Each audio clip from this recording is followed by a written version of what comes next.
এই দেখো বন্ধুরা, এটা কি ফল বলো তো তোমরা? পুরো টমেটোর মতো দেখতে লাগছে, কিন্তু এটা টমেটো না, এটা একটা ফল। কি ফল আমিও জানি না, এটার নাম কি।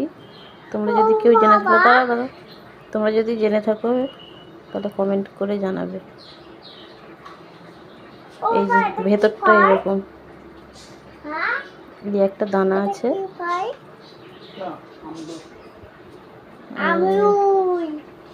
আমরুদ মানে তো পেয়ারা।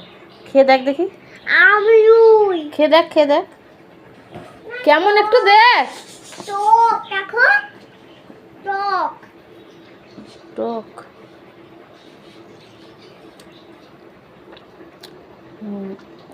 প্রচুর টক এই ফলটা, জানি না কি ফল, মানে হালকা মিষ্টি মিষ্টি আছে, নাহলে টক, কিন্তু দেখতে খুব সুন্দর ফলটা।